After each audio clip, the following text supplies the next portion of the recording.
बहुत समय पहले की बात है। एक दिन रमेश सरपंच के बगीचे में साफ सफाई का काम कर रहा होता है। पूरा दिन मेहनत करने के बाद जब वो रात को वापस आता है, आप हाथ मुंह धो लो, मैं जब तक खाना लगाती हूँ। माँ, आज आपने खाने में क्या बनाया है? आज बना है आलू गोभी। क्या माँ, जब देखो आलू गोभी।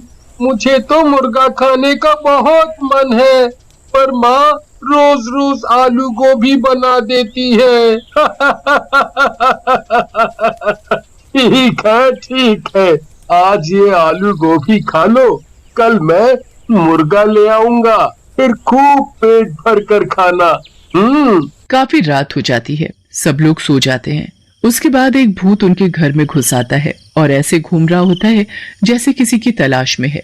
ये इस गांव का आखिरी घर था, पर अब इस घर में भी कोई मुर्गी नहीं है। अब मैं क्या करूं? मैंने गांव के सारे मुर्गे मुर्गी तो पहले ही चुरा लिए हैं, पर वो सब मिलाकर 100 ही हुए हैं। अब 101 की गिनती पूरी करने के लिए आखिरी मुर्गा कहाँ से लाऊं? भूत निराश होकर घर से वापस जाने लगता है, पर अचानक उसे एक ख्याल आता है।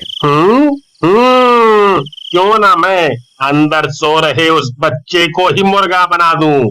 ऐसे मेरे पूरे 101 मुर्गों की गिनती पूरी हो जाएगी।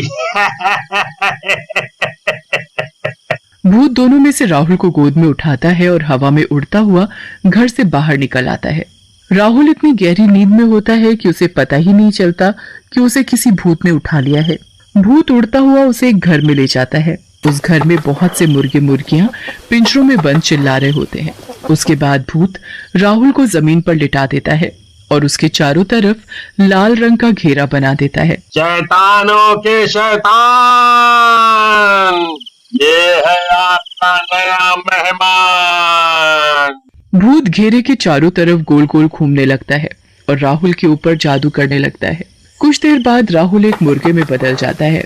राहुल अपने पैरों की तरफ देखता है, पर उसके पैर तो पंजों में बदल चुके होते हैं।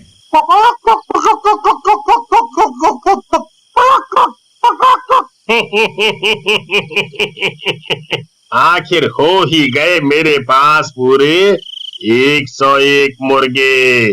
अब मैं कल से इनको गांव वालों को खिलाऊंगा, और जिस दिन ये सारे मुर्गे खत्म हो जाएंगे उस दिन मैं इस दुनिया का सबसे शक्तिशाली भूत बन जाऊंगा।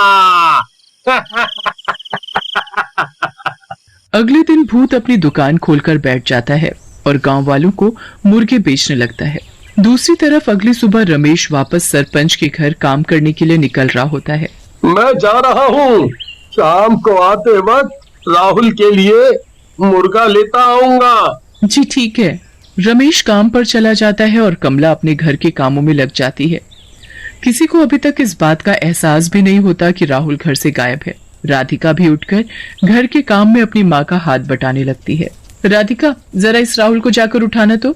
दिन चढ़ाया है पर ये लड़का अभी तक सो रहा है। नहीं माँ, मैं जब उठी तब वो अपने बिस्तर पर था ही नहीं। वो जरूर अपने दोस्तों के साथ खेलने गया। आप उसे कुछ कहते नहीं हो ना, इसलिए अपनी पढ़ाई लिखाई छोड़कर बस खेल कूद में ही लगा रहता है। अब मैं क्या करूं, ये सुनता भी तो नहीं।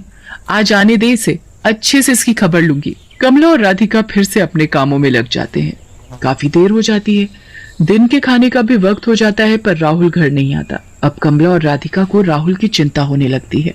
इतनी देर तक तो कभी बाहर नहीं रहता। राधिका बेटा, तू जरा जाकर तो देख कि कहाँ खेल रहा है ये लड़का। जी माँ, आप चिंता मत करो, मैं अभी उसे पकड़ कर लाती हूँ। राधिका गांव में हर जगह राहुल को ढूंढने लगती है और उसके सारे दोस्तों के घर जाकर भी उनसे राहुल के बारे में पूछती है, पर राहुल का कुछ पता नहीं चलता। वो घर आकर अपनी माँ को बताती है तो वो और ज्यादा परेशान हो जाती है। अब तो इनके आने का ही इंतजार करना पड़ेगा, वो आएंगे तभी कुछ होगा। दोनों रमेश के आने का इंतजार करने लगते हैं और रमेश इस बात से अनजान कि उसका बेटा राहुल कहाँ है, वो सरपंच के बगीचे में काम कर रहा होता है। काम खत्म करने के बाद रमेश घर आने लगता है। तभी उसे याद आता है कि उसे राहुल के लिए मुर्गा लेना है। वो मुर्गा खरीदने जा ही रहा होता है कि तभी उसे आवाज आती है, मुर्गे की मीट ले लो, मुर्गे की मीट। अरे, यहाँ कौन मीट वाला आ गया? खैर, मुझे क्या, मुझे तो मीट लेने से मतलब है।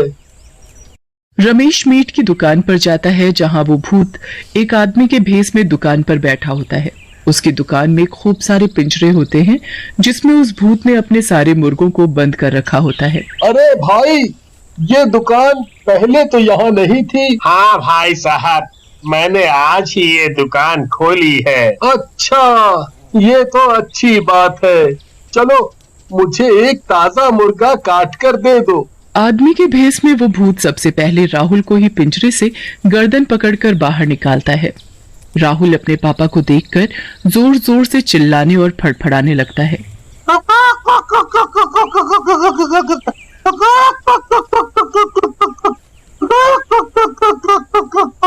रमेश को कुछ अलग सा महसूस होता है। उसका बिल्कुल मन नहीं मानता कि वो उस मुर्गे को कटवाए। अरे भाई साहब, आप इसे काटो मत, मैं इसे घर जाकर खुद काट लूंगा। आप मुझे ये मुर्गा ऐसे ही दे दो। मैं काटूं या ये आदमी? मुझे तो इन सब मुर्गों की मीट इन गांव वालों को खिलाने से मतलब है। क्या हुआ भाई साहब, मुर्गा नहीं देना क्या? जी जरूर देना है भाई साहब। आप ये मुर्गा पकड़ो और घर जाकर ताजा ताजा काट कर खाना। रमेश उस मुर्गे को घर ले आता है। वो कमला और राधिका को ऐसे रोते देख हैरान होता है। क्या हुआ तुम दोनों को, रो क्यों रहे हो? राधिका सारी बात अपने पापा को बताती है। हे भगवान, ये कैसे हो गया? राहुल ऐसे कैसे गायब हो सकता है? अभी कुछ दिनों से मैं हमारे गांव में मुर्गे मुर्गी चोरी होने की बातें सुन रहा था, पर आज तो हमारा बच्चा ही गायब हो गया।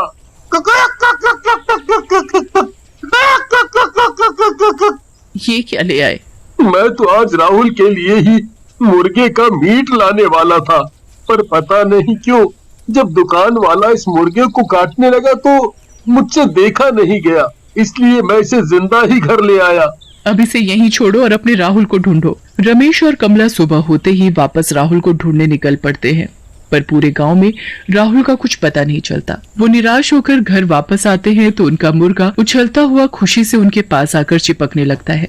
क्या मुसीबत है ये, हटाओ इसे मेरे पास से। एक तो मेरा बेटा नहीं मिल रहा और ऊपर से ये मुसीबत। बहुत दिन गुजर जाते हैं पर राहुल का कुछ पता नहीं चलता। यहाँ भूत रोज दिन में अपना भेस बदलकर अपनी मुर्गे की दुकान खोलकर बैठ जाता है और जादू किए हुए मुर्गों का मीट लोगों को बेचने लगता है। काफी दिन हो जाते हैं और भूत के सारे मुर्गे खत्म हो जाते हैं, पर अभी भी उसमें वो शक्ति नहीं आती जो आनी चाहिए थी। कुछ तो गड़बड़ है।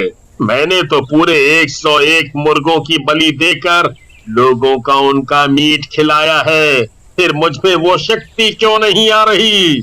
आखिर कहाँ कमी रह गई? भूत यहाँ वहाँ घूमने लगता है और उसे अचानक राहुल के बारे में याद आता है कि उसने बस उसी मुर्गे को बिना काटे बेच दिया था। कहीं वो बच्चा जिसे मैंने मुर्गा बनाया था वो अभी तक जिंदा तो नहीं? कहीं ऐसा तो नहीं कि उस आदमी ने उसे मारा ही ना हो? आज अमावस की रात है। मुझे उस मुर्गे को रात 12 बजे से पहले ढूंढना होगा, वरना वो अपने असली रूप में आ जाएगा और मेरी सारी मेहनत बर्बाद हो जाएगी। भूत उस मुर्गे को ढूंढने निकल पड़ता है, पर वो मुर्गा तो मजे से अपने ही घर में खेल रहा होता है। अब तो रमेश, कमला और राधिका सब उस मुर्गे को प्यार करने लगे थे। भूत सारे गांव में ढूंढने के बाद आखिरकार रमेश के घर पहुंच जाता है और मुर्गे को देखकर बड़ा खुश होता है। भूत घर में घुसकर मुर्गे को दबोच लेता है। वो बुरी तरह फड़फड़ाने और चिल्लाने लगता है। मुर्गे की आवाज सुनकर सब बाहर आ जाते हैं और भूत को देखकर घबरा जाते हैं। तूने इस मुर्गे को क्यों नहीं मारा? तेरी वजह से मेरी सारी मेहनत बर्बाद होने वाली थी। इस मुर्गे को छोड़ दो, ये हमारा है। कभी नहीं, कभी नहीं। भूत मुर्गे को लेकर भाग ही रहा होता है, तभी मुर्गा उसके हाथ से निकलकर भाग जाता है। भूत उस मुर्गे के पीछे पीछे भागने लगता है। मुर्गा कभी पलंग के नीचे घुस जाता है। भूत उस मुर्गे को पकड़ने के लिए पूरे घर में भागने लगता है। इतने में 12 बज जाते हैं और वो मुर्गा अचानक राहुल बन जाता है। राहुल को देखकर सब लोग खुशी से पागल हो जाते हैं। वो भूत वहाँ से गायब हो जाता है। उसके बाद राहुल सारी बात अपने घर वालों को बताता है और सब खुशी खुशी रहते हैं।